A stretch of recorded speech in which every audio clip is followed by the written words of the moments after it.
వివేకానంద రెడ్డి హత్య కేసుకు సంబంధించి సుప్రీంకోర్టు ఇచ్చిన ఆదేశం మీద ఆయన కుమార్తె డాక్టర్ సునీత కొంచెం ఆలస్యంగా స్పందించారు. ఈ లోపల కొన్ని ఛానల్స్లో దీని మీద చాలా తీవ్ర ఆగ్రహంతో, ఆవేశంతో వ్యాఖ్యానించడం కూడా చూశాను. ముందు నుంచి కూడా ఆ రోజు ఆయన మరణించినట్టుగా వార్త వచ్చిన రోజునే ఈయన తలకు దెబ్బ తగిలినట్టుగా ఉంది. ఎందుకు గుండెపోటు అంటున్నారు అని నేను మొదట ప్రశ్న వేసాను. ఆ వీడియో కూడా ఎక్కడో ఉంటుంది.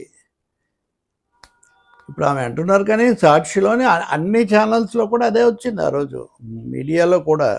ఎందుకు ఎవరు ఇది ప్రశ్నించట్లేదని తర్వాత ఒక ఛానల్ ప్రశ్నించింది. మొదటి నుంచి అక్కడి నుంచి అలా తర్వాత పరిణామాలన్నీ మనకు తెలుసు. ఏదైనా కానీ దర్యాప్తుకు సంబంధించి ఇప్పటికి సంవత్సరాలు గడిచిపోయాయి. స్థానిక న్యాయస్థానాలు, జిల్లా న్యాయస్థానాలు, రాష్ట్ర హైకోర్టులు, ఉమ్మడి రాష్ట్రాల మార్పు, అటు ఇటు సుప్రీంకోర్టుకు వెళ్ళటం, మళ్ళీ కిందకి రావటం, బెయిల్లు, రద్దులు, మళ్ళీ ఇవ్వడాలు, ఇన్ని దశలు జరిగిన తర్వాత అత్యున్నత న్యాయస్థానం వ్యవధి ఇచ్చి మరీ అంతిమంగా ఒక ఆదేశం ఇస్తే మళ్ళీ దీన్ని కథ మళ్ళీ మొదటి నుంచి తిరగదోడటం అనేది సాధ్యమా? ఇది ఒక పెద్ద ప్రశ్న. ఆమెకు కానీ లేకపోతే ఇంకెవరికైనా ఎవరి మీద అయినా సందేహాలు ఉండొచ్చు. ఏ కేసులో అయినా సరే పోలీసులు లేకపోతే దర్యాప్తు సంస్థలు అనుసరించిన పద్ధతితో ఆ బాధితులు లేదా కుటుంబాలు లేకపోతే పిటిషన్దారులు వాళ్ళు సంతృప్తి చెందకపోవచ్చు. కానీ ప్రతిదానికి ఒక ముగింపు ఉంటుంది కదా. ఇంకొకటి, సిబిఐ రావాలి, సిబిఐ చేయాలి, మరొకసారి చేయాలని అడిగినప్పుడు అప్పుడు కూడా ఇదే సిబిఐ కదా. జిల్లా వద్దు, రాష్ట్రం వద్దు అన్నప్పుడు కూడా అదే కదా.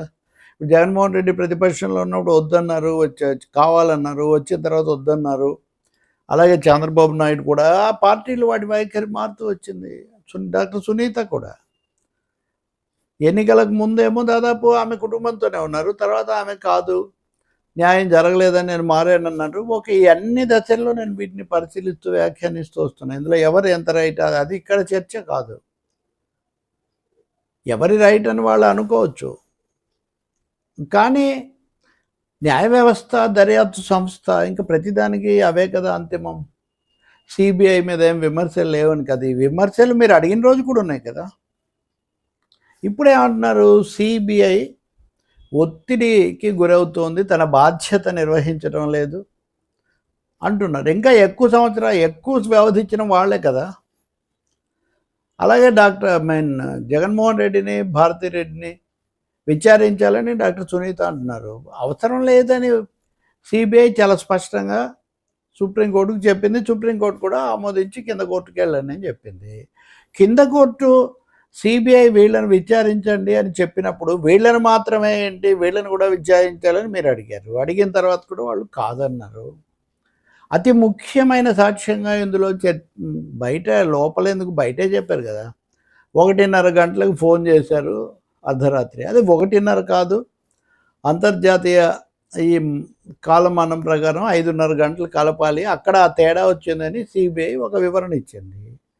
ఆ వివరణ తప్పు అయితే దాన్ని శాస్త్రీయంగా చూపించాలి అక్కడ, సైంటిఫిక్గా. అంతేకాని ఆరోపణల అభిప్రాయాలు ఏంటి, అలాగే ఎందుకు మీరు విచారించట్లేదు వీళ్ళిద్దరిని, మాజీ ముఖ్యమంత్రిని ఆయన భార్యను, వాళ్ళని విచారించాలి 1-4 సార్లు అడుగుతున్నారు. ఎందుకు మీరు అది చేయలేదు అంటే మళ్ళీ అవతలి వాళ్ళు ఎందుకు వీళ్ళు ఇది చేయలేదు, ఆయన రెండవ భార్య, అందుకు సంబంధించిన అంశాలు ఎందుకు విచారించలేదు, దానికోసం ఈ వివాదాలు ఉన్నాయి కుటుంబంలో అని వాళ్ళు అంటారు. ఇందులో ఎవరు ఎంత రైట్ అది వేరే విషయం. అలాగే అవినాష్ రెడ్డిని కర్నూలులో అరెస్ట్ చేస్తే, అప్పుడు అరెస్ట్ చేయకపోతే పోలీసులను అడ్డుకున్నారు. అది అప్పుడే తప్పని కోర్టులు కూడా చెప్పాయి కదా. రెండోది, అది అయిన తర్వాత ఆయన అధికారికంగా ఏదో లాంఛనంగా బెయిల్ తీసుకున్నారు. ఇప్పుడు సుప్రీంకోర్టుకు వెళ్ళిందే బెయిల్ రద్దు చేయమని. బెయిల్ రద్దు చేయనవసరం లేదు అని సుప్రీంకోర్టు అసలు ఆ పిటిషన్లకు విచారణార్హత లేదని తోసిపుచ్చింది. అయిన తర్వాత మళ్ళీ అవే చేయమని చెప్తే ఇవి మీడియా కోసం పనికొస్తాయి, రాజకీయ చర్చ నిలబెట్టడానికి పనికొస్తాయి, కానీ చట్టబద్ధత కానీ నిజంగా ప్రజలకు స్పష్టత రావడానికి కానీ ఏమాత్రకు దోహదం చేస్తాయి. మొన్ననే నేను ఏదో అవార్డు కోసం వెళ్ళాను కడప. చాలామందితో, అటు ఇటు ఉన్న వాళ్ళు చాలామందితో మాట్లాడాను. వాళ్ళ అభిప్రాయాలు కూడా చాలా స్పష్టంగా ఉన్నాయి. అలాగే ఇప్పుడు వచ్చిన దానికంటే భిన్నమైన నాటకీయ ఫలితాలు ఏవో వస్తాయి, అంత తలకిందులు అవుతుందని ఎవరు అక్కడ భావించట్లేదు.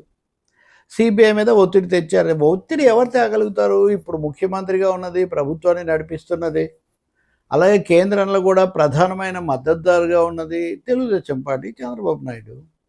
వాళ్ళని కూడా కాదని ఒత్తిడి తెచ్చేటంతా ఇప్పుడు అంత సీన్ ఉందా వైసీపీకి కానీ జగన్మోహన్ రెడ్డికి కానీ? ఉందని మీరు నమ్ముతున్నారు, అలా తెలుగుదేశం ఒప్పుకుంటుందా? నిజంగా అంత సీన్ వాళ్ళకే ఉంటే రాజకీయంగానే అసలు ఈక్వేషన్స్ అని మారిపోతాయి కదా. కాబట్టి డాక్టర్ సునీత మొదటిసారి మీడియాతో మాట్లాడినప్పటి నుంచి ఇప్పటివరకు నేను అన్ని దశల్లో పరిశీలించి నా స్పందన తెలియజేస్తున్నాను. ఇందులో ఏమీ అనుకూలత, ప్రతికూలత లేకపోతే ఏదో అదేం లేదు. కానీ వస్తుగతంగా వాస్తవికంగా మనం పరిశీలించినప్పుడు చట్టబద్ధంగా కానీ రాజకీయ కోణంలో కానీ వాదనలను తర్కాన్ని బట్టి కానీ నిలవడము నిలవకపోవడం అనే ఒక ప్రశ్న వస్తుంది. ఇప్పుడు ఇంకొక నెల రోజులు ట్రయల్ కోర్టులో విచారణ జరుగుతుంది. ఆ విచారణలో మీ వెర్షన్స్ అని మీరు చెప్పొచ్చు. గతంలో కొన్ని సందర్భాల్లో శృతి మించి మాట్లాడితే మీడియా సంస్థలు అలాగే పిటిషన్దారులను కూడా తెలంగాణ హైకోర్టు న్యాయమూర్తి జస్టిస్ లక్ష్మణ్ మందలించాల్సి వచ్చిందని కూడా మనం మర్చిపోకూడదు. అలా మాట్లాడిన వాళ్ళు తర్వాత కొంచెం సర్దుకున్నారు. అలాగే హత్యలో ప్రత్యక్షంగా పాల్గొని ఆయుధం కొనుక్కొచ్చాము, ఇలా తలపగలు కొట్టామని చెప్తున్న వాళ్ళు చెప్పే వాటికి ఎంత విలువ ఉంటుంది? ఇది ఎంతవరకు తీసుకోవాలన్నది మామూలు మనుషుల కంటే దర్యాప్తు సంస్థలకు బాగానే తెలుస్తుంది కదా. కాబట్టి అత్యున్నత న్యాయస్థానం తలుపు తట్టిన తర్వాత కూడా మళ్ళీ అది ఒకసారి కదా, అనేక సార్లు అనేక రూపాల్లో అనేక కోర్కెలతో అన్నీ అయిపోయి ఇంకా విచారణ ముగుస్తుందన్నప్పుడు దీన్ని మళ్ళీ మొదటి నుంచి తీసుకురావాలి అంటే నిజంగా దోషులను పట్టుకొని శిక్ష వేయడానికి ఇది దోహదం చేస్తుందా, లేకపోతే మరింత ఆలస్యమయ్యే ఆధారాలు మరింత చెరిగిపోవడానికి కారణమవుతుందా?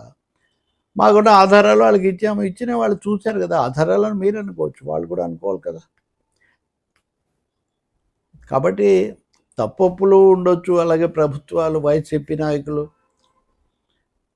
ప్రతిపక్షంలో ఉన్నప్పుడైనా అధికారంలోకి వచ్చాకైనా మళ్ళీ ప్రతిపక్షం అయ్యాకైనా ఆయా దశల్లో వాళ్ళు పొరపాట్లు రకరకాలమైన వాళ్ళ స్పందనలో ఉండొచ్చు. కానీ ఖచ్చితంగా ఒక తీవ్రమైన ఒక నేరం, హత్యా నేరం ఉన్నప్పుడు దాంట్లో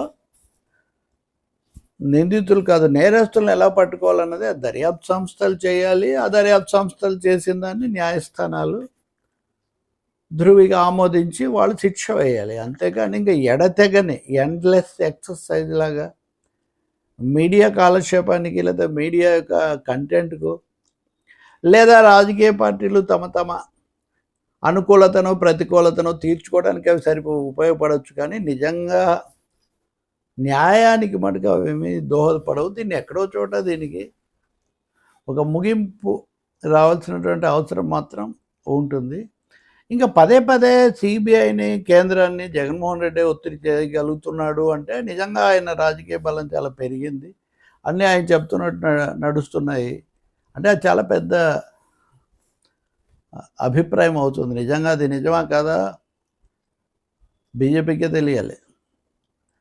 కానీ సిబిఐ న్యాయస్థానం చివరి ఘట్టం అన్నప్పుడు ఈ ఘటనలో పటిష్టంగా, నిష్పక్షపాతంగా, ఖచ్చితంగా వాళ్ళు విచారించి వాటిని ప్రజల ముందు అలాగే కోర్టు ముందు వాళ్ళు చెప్తారు. చెప్పిన తర్వాత జరుగుతుంది.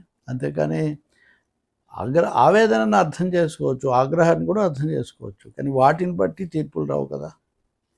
ఏ కేసు అయినా ఎవరు నిందితులైనా ఎవరు బాధితులైనా పద్ధతి అయితే ఇదే కదా.